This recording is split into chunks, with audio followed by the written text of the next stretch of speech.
ఇటీవల కాలంలో చాలా మంది భార్యాభర్తలు గొడవపడి విడిపోతున్నారు. దీనికి గల కారణాలను ఉదహరిస్తూ ఒక మోటివేషనల్ స్టోరీతో మీ ముందుకు వచ్చాను. ఇలాంటి మరిన్ని మోటివేషనల్ స్టోరీ కోసం డిపి స్టోరీ టైం ఛానల్ అయితే ప్రతి ఒక్కరూ సబ్స్క్రైబ్ చేసుకోండి. ఒక వ్యక్తి జులాయిగా తిరుగుతూ ఉంటాడు, పని పాట లేకుండా అని చెప్పి అతనికి ఎలాగైనా పెళ్లి చేస్తే ఒక దారిలో పడతాడని చెప్పి అతని తల్లి అతనికి పెళ్లి చేయడం మొదలు పెడుతుంది.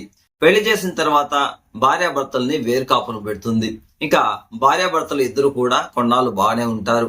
ఒకరోజు భార్య తన భర్తను అంటుంది, ఇలా జులాయిగా తిరగకుండా ఎక్కడైనా పనికి పోయి సంపాదించుకుని రావచ్చు కదా అని చెప్తుంది. అందుకు నేను అదే ఆలోచిస్తున్నాను, నాకు ఒక ఐడియా వచ్చింది అంటాడు. ఏంటి అని అడిగితే, నేను ఇప్పుడు సంతకు వెళ్ళి ఒక గొర్రెపిల్లను పట్టుకొని వస్తాను అంటాడు. అవునా, అప్పుడు ఏం చేస్తావు ఆ గొర్రెపిల్లతో అని ఆశ్చర్యంగా అడుగుతుంది.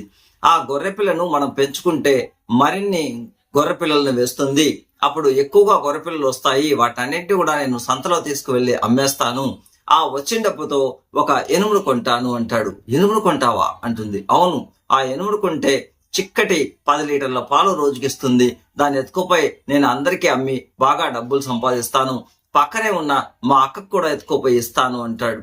ఏంటి, మీ అక్కకి ఇస్తావా? అయితే మీ అక్కేం పెద్ద, మా అమ్మేం తక్కువ, మా అమ్మ కూడా ఎత్తుకుపోయి ఇవ్వాల్సిందే రోజు అని చెప్పి ఈమె గట్టిగా అరుస్తుంది. దానికి భర్త కోపం వస్తుంది. ఇంకా వాళ్ళిద్దరి మధ్య గొడవ మొదలవుతుంది. అది ఇద్దరు ఒకరిని ఒకరు కొట్టుకునే స్థాయికి వెళ్ళిపోతుంది.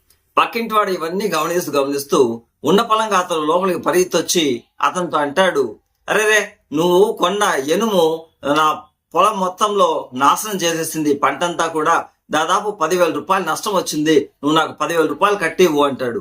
ఏంటి, నా ఎనుమా? నేను కొన్నానా? నేను ఎప్పుడు కొన్నాను అని చెప్పి అంటాడు. నువ్వేమైనా తమాషాలు చేస్తున్నావా అంటే, మీరే తమాషాలు చేస్తా ఉన్నారు, అసలు గొర్రెపిల్ల కొనలేదు, ఎనుము కొనలేదు, పాలు అమ్మలేదు, కానీ ఏదో మొత్తం జరిగిపోయినట్లుగా మీరిద్దరు కొట్లాడుకుంటున్నారు అంటాడు. నిజమండి, చాలా మంది ఇలాంటి సన్నివేశాలే జరుగుతుంది.